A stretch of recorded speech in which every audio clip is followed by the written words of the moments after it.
So, hi team, I'm Kumdara team. I'm founder CEO to Dr. Pitch Abroad MBBS Consulting Services. I'm a professional education consultant and career counselor. So today's topic was sir, most of the students asked about Russia MBBS budget ఎంత అవుతుందని అడుగుతున్నారండి. So చాలా మంది చెప్తున్నారండి 15 లక్షలు అయిపోతుంది, 16 లక్షలు అయిపోతుంది, 16.5 లక్షలు అయిపోతుంది, 17 లక్షలు అయిపోతుంది, 18 లక్షలు అయిపోతుంది, 18.5 lakhs, 18.9 lakhs, బిలో 20 lakhs, 7 అంటే ఎగ్జాక్ట్ ఫిగర్స్ అనమాట. అంటే 17 లక్షలు, 16 లక్షలు, 17 లక్షలు, 18 లక్షలు అవుతుందండి. మీరేంటంటే 20 lakhs, 30 lakhs, 40 lakhs, 45 lakhs అంటున్నారు. అసలు ఏంటి సార్ అని చాలా మంది అడుగుతున్నారండి.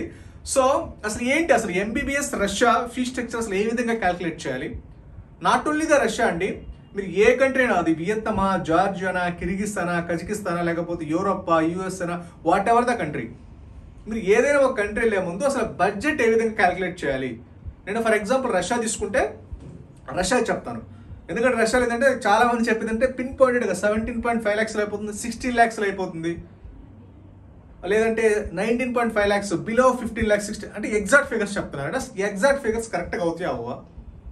అసలు అలాంటి యూనివర్సిటీలో మనం జాయిన్ అవ్వచ్చా? అంత తక్కువ బడ్జెట్లో రష్యాలో ఎంబీబీఎస్ ఉందా? ఉంటే అసలు ఆ ఎంబీబీఎస్ బడ్జెట్ ఎంత అవుతుంది? అసలు ఒక బడ్జెట్ ఎంబీబీఎస్ అబ్రాడ్ బడ్జెట్ ఏ విధంగా క్యాల్కులేట్ చేయాలి today will discuss about. So ఈ బడ్జెట్ అనేది నాట్ ఓన్లీ ద రష్యా అండి, ప్రపంచంలో మీరు ఏ కంట్రీకి వెళ్ళినా సరే, వాట్ ఎవర్ ద కంట్రీ, అది వియత్నామా, జార్జియానా, ఆ కంట్రీకి సంబంధించి ఈ విధంగా మీరు ఫీ స్ట్రక్చర్ క్యాల్కులేట్ చేసుకుంటే మీకు ఇస్తారు కదా ఫీ స్ట్రక్చర్, దాన్ని బట్టి మీకు ఎంత బడ్జెట్ అవుతుందని మీకు అర్థమైపోతుంది. సో దాన్ని బట్టి మీరు క్యాల్కులేట్ చేసుకోవచ్చు. సో ఫస్ట్ సార్ మీకు ఎవరైనా ఏ కంట్రీకి సంబంధించి అయినా ఫీ స్ట్రక్చర్ పంపించినప్పుడు ఆ ఫీ స్ట్రక్చర్ ఏ కరెన్సీలో ఉంది, అది డాలర్స్లో ఉందా, లేకపోతే రూబుల్స్లో ఉందా, లేకపోతే ఇండియన్ రూపీస్లో ఉందా, లేకపోతే యూరో కరెన్సీలో ఉందా, అసలు ఏ కరెన్సీలో ఉంది? మెయిన్లీ వస్తుంది సార్ మనకి డాలర్స్లో ఉంటుంది, 90% డాలర్స్లో ఉంటుంది, లేదంటే రష్యా అయితే రూబుల్స్లో ఉంటుంది, లేదా కొన్ని ఇండియన్ రూపీస్లో కూడా ఇస్తారు, మోస్ట్లీ డాలర్స్లో ఉంటుంది. సో లేదా కొన్ని రూబుల్స్లో కూడా, Russian most of the universities రూబుల్స్లో ఉంటుంది, లేదా రూపీస్లోనే ఉండొచ్చు. బట్ కాకపోతే యావరేజ్గా మనకు కావాల్సింది అంటే అల్టిమేట్గా రూపీస్లో కావాలి. సో మీరు బడ్జెట్ వస్తుంది. ఫర్ ఎగ్జాంపుల్ మీకు రష్యాలో అనుకోండి, డాలర్స్లో చెప్పినా రూబుల్స్లో చెప్పినా, ఫర్ ఎగ్జాంపుల్ ఒక యూనివర్సిటీ ఫీజు మీకు 2 లక్షలు అని చెప్పారు అనుకోండి, అసలు ముందు ఎలా పే చేయాలి అడగండి. అది డాలర్స్లో పే చేయాలా, రూబుల్స్లో పే చేయాలి, ఎలా పే చేయాలి ఆ రోజు రేట్ని బట్టి మీరు, ఫర్ ఎగ్జాంపుల్ కాలేజ్ ఫీజు ఒక 3000 రూబుల్స్ లేదా 4000 రూబుల్స్ ఉందనుకోండి, లేదా $4000 ఉందనుకోండి, $4000 మీరు $4000 ఈ రోజు రేట్, కరెంట్ రేట్ ఎంత ఉంది, 18 లేకపోతే 85 86 అంటే ఆ రోజు currency exchange rates. For example 90 rupees ఉందనుకోండి, లేదా 80 రూపీస్ ఉందనుకోండి, ఎంత అవుతుంది? $3,20,000 అవుతుంది. అదే $45,000 అనుకోండి, $4,500 అంటే $4,500 అనుకోండి, అప్రాక్స్ వచ్చేసరికి ఒక 4 lakhs అవుతుంది. సో ఇలా క్యాల్కులేట్ చేయాలి. రూబుల్స్ అనుకోండి for example 3 lakh roubles, for example 2 lakh roubles, 2.5 lakhs roubles, 3 lakh roubles. రష్యాలో అనుకోండి మీకు 2 lakhs roubles, 2.5 lakhs roubles, 3 lakhs, 4 lakhs అలా ఉంటాయి. రూబుల్స్లో ఉంటుంది.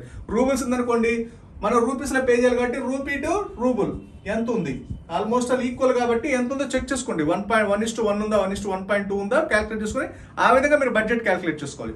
ఫర్ ఎగ్జాంపుల్ మీకు ఇలా క్యాల్కులేట్ ఫస్ట్ అసలు అది డాలర్స్లో ఉందో రూబుల్స్లో ఉందో, డాలర్స్లో ఉంటే ఆ అమౌంట్ని డాలర్స్లో కన్వర్ట్ చేసుకోండి, రూబుల్స్లో ఉంటే ఈ రూపీస్లో కన్వర్ట్ చేసుకోండి.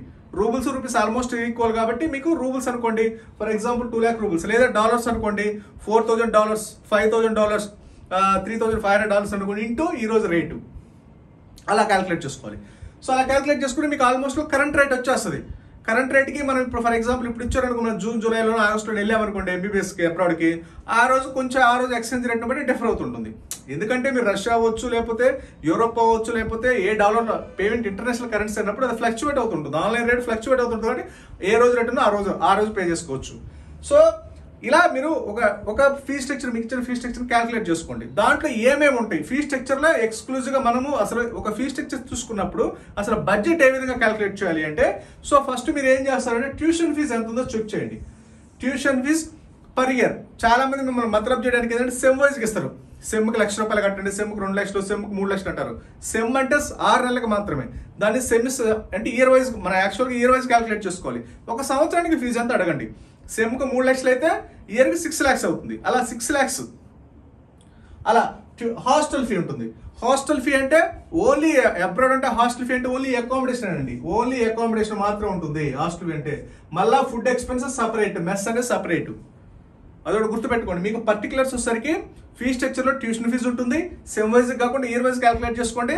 అంటే ఇయర్కి 2 సెమ్లు ఉంటాయి కాబట్టి. తర్వాత వచ్చేసరికి హాస్టల్ ఫీజు అంటే అకామిడేషన్ ఫీజు ఉంటుంది. తర్వాత మనకి హాస్టల్ అనుకోండి అకామిడేషన్ ఫుడ్ 2 కలిసి ఉంటాయి. బట్ అబ్రాడ్ అలా ఉండదు. హాస్టల్ అంటే ఓన్లీ అకామిడేషన్ మాత్రమే.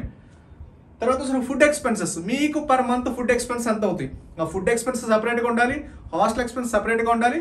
తర్వాత వచ్చేసరికి ట్యూషన్ ఫీజ్ సపరేట్గా ఉండాలి. తర్వాత వచ్చేసరికి కాస్ట్ ఆఫ్ లివింగ్ అంటే లోకల్ ట్రాన్స్పోర్టేషన్కి, ఫ్లైట్ టికెట్లు, మన బయటికి వెళ్ళినప్పుడు రెస్టారెంట్, అసలు కాస్ట్ ఆఫ్ లివింగ్ ఎంత ఉంటుంది మీరు ఎలా క్యాలిక్యులేట్ చేస్తారు అంటే మిస్లేనియస్ ఎక్స్పెన్స్. మనకేంటి ఫుడ్, ఫస్ట్ ట్యూషన్ ఫీజు, తర్వాత ఉండడానికి అకామిడేషన్, తర్వాత మెస్ ఫీజు తినడానికి, తర్వాత మనం day to day expenses travel అని లేదా మన పర్సనల్ ఎంటర్టైన్మెంట్ అని, అసలు కాస్ట్ ఆఫ్ లివింగ్ ఎంత. ఈ విధంగా మీరు పర్టికులర్స్ మీరు ఆర్డర్ చేసుకోవాలన్నమాట. సో ఎప్పుడైనా tuition fees for example 2 lakhs ఉందనుకోండి, 2 lakhs పర్ సెమ్మా లేదా పర్ ఇయరా అలా తీసుకోవాలి. 2 lakhs హాస్టల్ ఫీజ్ ఎంత మీకు డాలర్స్ వేస్తే ఫర్ ఎగ్జాంపుల్ $800 అనుకోండి. 800 into 84 లేదా 85, 86, 87 ఆ రోజు రేటును బట్టి ఒక 70,000 వస్తుంది అప్రాక్స్గా. ఇదో 2 lakhs, ఇదో 70,000 వస్తుంది. డాలర్స్ అంటే డాలర్స్, రూబుల్స్ అయితే 20,000 రూబుల్స్ అనుకో 20,000. ఏ రోజు ఉన్న రేటు ఆ రోజు. ఫుడ్ ఎక్స్పెన్స్ పర్ మంత్ ఎంత 5-6 వేలు అనుకోండి. సంవత్సరానికి వస్తే ఒక 60,000 to 70,000 అవుతుంది. ఇది కూడా 70,000. పర్సనల్ ఎక్స్పెన్సెస్ మన day to day expense daily ఒక 100 నుంచి 200 అనుకోండి. ఇది 5,000 to 6,000 వస్తుంది పర్ మంత్. సో కాబట్టి యావరేజ్గా అంటే ఇది పర్ మంత్ అంటే మీకు 12. సో కాబట్టి అప్రాక్స్ ఇది 60,000 వస్తుంది మీకు ట్రావెల్ ఎక్స్పెన్స్, ఫ్లైట్ టికెట్లు ఇవన్నీ. అలా తీసుకుంటే మీకు ఎంత వస్తుంది. ఇదో tuition fee 2 lakhs, hostel fee 70,000, mess fee 70,000, మీకు డే టు డే ఎక్స్పెన్స్ మీ ఫ్లైట్ టికెట్లో 50,000 అనుకోండి. టోటల్ ఎంత అయింది 2 lakhs, 2,70,000, 3,40,000, అప్రాక్స్ 4 lakhs అవుతుంది. అది 4 lakhs అంటే మీకు ట్యూషన్ ఫీజు 2 లక్షలు ఉంటే మీకు చెప్పేది ఏంటంటే ఎక్స్క్లూజివ్ బడ్జెట్ అది సార్ ట్యూషన్ ఫీజు 2 లక్షలు, సంవత్సరానికి ఎంత అంటే 12 లక్షలు అయిపోతుంది ఎంబీబీఎస్. అది రాంగ్ అండి. ట్యూషన్ ఫీజుతో పాటు హాస్టల్ ఫీజు ఉంటుంది ఇంకో 70,000 ఎక్స్ట్రా, మెస్ ఫీజు ఉంటుంది ఇంకో 70,000 ఎక్స్ట్రా, కాస్ట్ ఆఫ్ లివింగ్ ఉంటుంది, ఫ్లైట్ టికెట్లు అవి కలిపితే ఒక 60,000, అప్రాక్స్ ఎంత 4 lakhs వస్తుంది. సంవత్సరానికి 4 lakhs అంటే ఇంటూ 6 years. ఎంబీబీఎస్ డ్యూరేషన్ అంతా 6 years. కంపల్సరీ 6 years ఉండాలండి. తక్కువ చాలా మంది 5 years, 4.5 years చెప్తే డిగ్రీ 100% ఇన్వాలిడ్. అబ్రాడ్లో మినిమం 6 years ఉండాలి ఇంక్లూడింగ్ ఇంటర్న్షిప్. అంతే ఉండాలి, అంత మించి తక్కువ ఉంటే డిగ్రీ ఇన్వాలిడ్. సో కాబట్టి 4 lakhs into 6 అంటే మీకు అప్రాక్సిమేట్ 24 lakhs అనేది మినిమం బడ్జెట్ అండి. ఏది 2 lakhs ట్యూషన్ ఫీజు తీసుకుంటే, అదే 3 lakhs ట్యూషన్ ఫీజు తీసుకున్నాం అనుకోండి ఇంకో 1,00,000 పెరుగుద్ది. అంటే 1,00,000 అంటే 24 lakhs ఇంటూ ఇంకో 24 lakhs ప్లస్ ఇంకో 6 lakhs పెరుగుద్ది. ఎందుకు ట్యూషన్ ఫీజు 1 lakh పెరిగింది. Hostel fees, mess fees, cost of living common కాబట్టి ఇంకో 30 lakhs అవుతుంది. మీకు 2 lakhs ట్యూషన్ ఫీజు ఉంటే మీకు 24 lakhs వస్తుంది. మీకు 3 lakhs ట్యూషన్ ఫీజు ఉంటే 30 lakhs వస్తుంది. అదే 2.5 lakhs ఉంటే అప్రాక్స్గా 24 lakhs ప్లస్ ఇంకొక 50,000 అంటే ఇంకో 3 lakhs 27 lakhs వస్తుంది.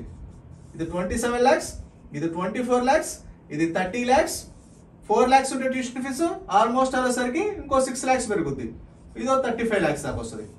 ఇది టోటల్ బడ్జెట్ అండి. మీకు చాలా మంది చెప్పేది ఏంటంటే బడ్జెట్ ఏంటంటే ఓన్లీ ట్యూషన్ ఫీజు చెప్తారు. 2 లక్షలు ట్యూషన్ ఫీజు అంటే 3 lakhs ట్యూషన్ ఫీజు అంటే 3 lakhs into 6 18 lakhs అయిపోతుందండి. ఫుడ్ అండ్ అకామిడేషన్ ఏముందంటే 2 లక్షలు 20 లక్షలు అయిపోతుంటారు. అది రాంగ్ అండి. మీకు 2 లక్షలు ట్యూషన్ ఫీజు అంటే 24 లక్షలు వస్తుంది. 3 లక్షల ఫీజు ఉంటే 30 లక్షలు వస్తుంది. 4 లక్షల ఫీజు ఉంటే 36 లక్షలు వస్తుంది. ఎందుకు ట్యూషన్ ఫీజు యావరేజ్గా నేను చెప్పేది. మీరు ఎప్పుడైనా ఫీ స్ట్రక్చర్ క్యాలిక్యులేట్ చేసినప్పుడు ట్యూషన్ ఫీజు ఎంత అని అడగండి. పర్ ఇయర్ ఎంత, హాస్టల్ ఫీజు ఎంత, మెస్ ఫీజు ఎంత, అక్కడ మళ్ళీ కాస్ట్ ఆఫ్ లివింగ్ ఎంత, ఇలా మీరు క్యాలిక్యులేట్ చేసుకుంటే అప్పుడు బడ్జెట్ అనేది ఓవరాల్గా వస్తుంది. సో చాలా మంది ఏంటంటే లో బడ్జెట్ ఎస్పెషల్లీ లో బడ్జెట్ చేసే వాళ్ళు ఏంటంటే మీకు జస్ట్ ఏంటంటే ట్యూషన్ ఫీజు చెప్తారు, తర్వాత హాస్టల్లో ఉండొచ్చు అండి, తర్వాత సెల్ఫ్ చేసుకోవచ్చు అండి, 3,000 4,000 అయిపోతుంది. అలా ఏమి ఉండదండి. ఇంకో విషయం కూడా అండి, లో బడ్జెట్ యూనివర్సిటీస్కి హై అండ్ యూనివర్సిటీస్కి ఒక 50,000 మాత్రం తేడా ఉంటుంది. బట్ స్టాండర్డ్స్ వచ్చేసరికి మీకు నెక్స్ట్ లెవెల్లో ఉంటాయి. ఇప్పుడు లో బడ్జెట్ అనుకోండి, అక్కడ ప్రాపర్ ఇన్ఫ్రాస్ట్రక్చర్ ఉండదు, ప్రాపర్ ఫుడ్ ఉండదు, ప్రాపర్ సెక్యూరిటీ ఉండదు, ఎక్కడో ఉంటాయి. అదే మంచి యూనివర్సిటీస్ అనుకోండి 2 లక్షలు పెడతారు, 2.5 లక్షలు పెట్టే బదులు ఇంకొక 50,000 3 లక్షలు పెట్టారు. International universities, federal universities, national research universities వస్తాయి. సో మీకు అసలు ఎక్స్ట్రాడనరీ ఉంటుంది, క్వాలిటీ ఆఫ్ ఎడ్యుకేషన్ ఉంటుంది, స్టాండర్డ్స్ ఉంటాయి. మహా అయితే మీకు ఈ సంవత్సరం మీద లో బడ్జెట్ యూనివర్సిటీస్కి మంచి యూనివర్సిటీస్కి ఒక 50,000 అంటే ఒక 3 సంవత్సరాల మీద 6 సంవత్సరాల మీద ఒక 3 లక్షలు తేడా వస్తుంది అంతే. ట్యూషన్ ఫీజే తేడా, ఇంకా మీకు cost of living, food expense అంతా ఎవ్రీథింగ్ సేమ్. కాబట్టి యూనివర్సిటీ సెలెక్ట్ చేసుకునేటప్పుడు చాలా చాలా జాగ్రత్త సెలెక్ట్ చేసుకోండి. ఇప్పుడు ఏంటంటే బడ్జెట్ 1,50,000 2 లక్షలు తగ్గుద్దని మీరు ఆలోచిస్తే ఆ తర్వాత నెక్స్ట్ ఎగ్జామ్ క్వాలిఫై అయిపోయినా యూఎస్ఎంఎల్ఏ క్వాలిఫై అయిపోయినా మీరు చదివిన టైం అంతా వేస్ట్ అయిపోతుంది, డిగ్రీ వేస్ట్ అయిపోతుంది. అదే ఇప్పుడు కానీ మీరు జాగ్రత్తగా డిసిషన్ తీసుకున్నారనుకోండి, రేపు ఫ్యూచర్ బాగుంటుంది, రేపు మెడికల్ పీజీకి బాగుంటుంది, ఎవ్రీథింగ్ అంతా పర్ఫెక్ట్గా ఉంటుంది.